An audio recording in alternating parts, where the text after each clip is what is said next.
Chapter 34. Can the brain ever be quiet? Self-critical awareness is essential. Imagination and illusion distort clear observation. Illusion will always exist so long as the urge for the continuation of pleasure and the avoidance of pain exist.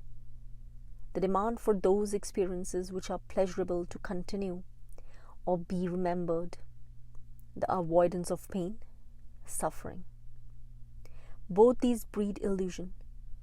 To wipe away illusion altogether, pleasure and sorrow must be understood, not by control or sublimation, identification or denial.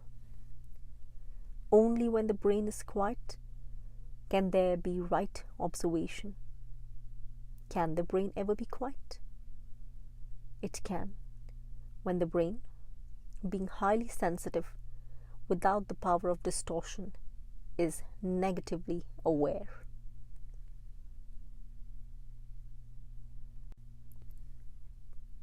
Chapter 38.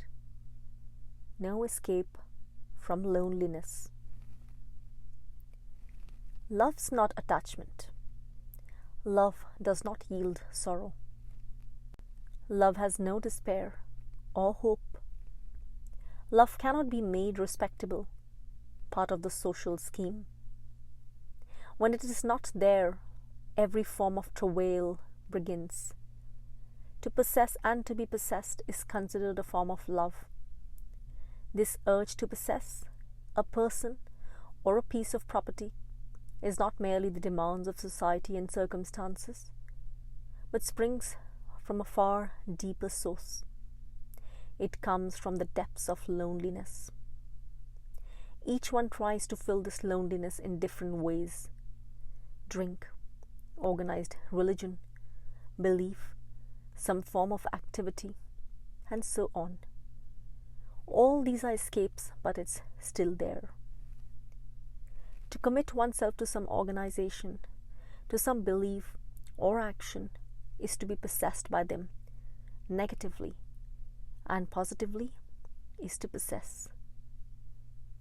The negative and positive possessiveness is doing good, changing the world, and the so-called love. To control another, to shape another in the name of love, is the urge to possess, the urge to find security, safety in another, and a comfort.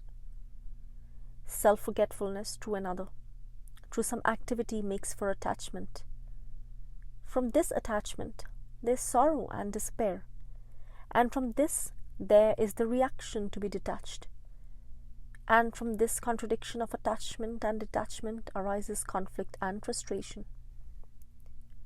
There is no escape from loneliness. It is a fact. An escape from facts breeds confusion and sorrow. But not to possess anything is an extraordinary state. Not even to possess an idea, let alone a person or a thing. When idea, thought takes root, it has already become a possession, and then the war to be free begins. And this freedom is not freedom at all. It's only a reaction. Reactions take root, and our life is the ground in which roots have grown. To cut all the roots, one by one, is a psychological absurdity. It cannot be done. Only the fact, loneliness, must be seen, and then all other things fade away.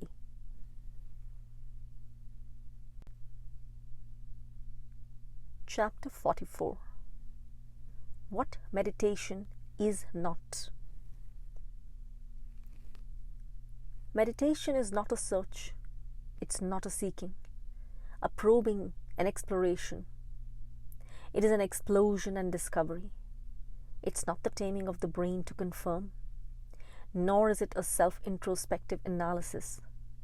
It is certainly not the training in concentration which includes, chooses, and denies. It's something that comes naturally when all positive and negative assertions and accomplishments have been understood, and drop away easily. It is the total emptiness of the brain. It's the emptiness that is essential, not what's in the emptiness. There is seeing only from emptiness. All virtue, not social morality and respectability, springs from it. It's out of this emptiness love comes. Otherwise, it's not love. Foundation of righteousness is in this emptiness. It's the end and beginning of all things.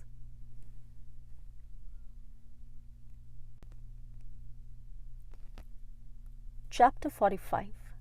Now or Never. Silence cannot repeat itself. Only the brain through memory and recollection can repeat what had been. But what had been is not the actual. Meditation was this total absence of consciousness put together through time and space. Thought, the essence of consciousness, cannot, do what it will, bring about this stillness. The brain, with all its subtle and complicated activities, must quiet down of its own accord, without the promise of any reward or security. Only then it can be sensitive, alive, and quiet. The brain, understanding its own activities, hidden and open, is part of meditation. It's a foundation in meditation. Without it, meditation is only self-deception, self-hypnosis, which is no significance whatsoever. There must be silence for the explosion of creation. Maturity is not of time and age. There is no interval between now and maturity. There is never in the meantime. Maturity is that state when all choice has ceased. It's only the immature that choose and know the conflict of choice. In maturity, there's no direction.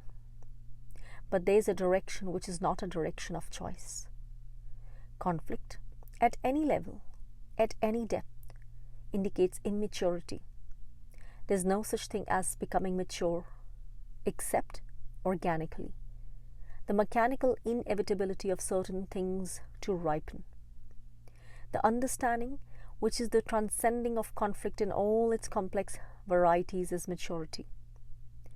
However complex is it, and however subtle, the depth of conflict within and without can be understood. Conflict, frustration, fulfillment is one single movement, within and without. The tide that goes out must come in, and for that movement itself, called the tide, there is no out and in. Conflict in all its forms must be understood, not intellectually, but actually coming emotionally into contact with conflict. The emotional contact, the shock, is not possible if it is intellectually, verbally accepted as necessary or denied sentimentality. Acceptance or denial does not alter a fact, nor will reason bring about a necessary impact. What does is seeing the fact. There is no seeing if there is condemnation or justification or identification with the fact.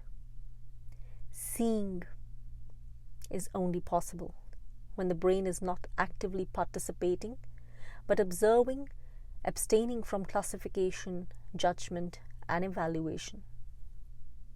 There must be conflict when there is the urge to fulfill, with its inevitable frustrations. There is conflict when there is ambition, with its subtle and ruthless competition. Envy is part of this ceaseless conflict. To become, to achieve, to succeed. There is no understanding in time. Understanding does not come tomorrow. It will never come tomorrow. It is now or never. There's only now and there's no never. The seeing is immediate. When from the brain the significance of seeing, understanding, eventually is wiped away, then seeing is immediate. Seeing is explosive, not reasoned, calculated. It is fear that often prevents seeing, understanding. Fear, with its defenses and its courage, is the origin of conflict. The seeing is not only with the brain but also beyond it. Seeing the fact brings its own action, entirely different from the action of idea, thought. Action from idea, thought breeds conflict. Action then is an approximation, comparison with the formula, with the idea, and this brings conflict. There's no end to conflict, small or great, in the field of thought. The essence of conflict is non-conflict, which is maturity.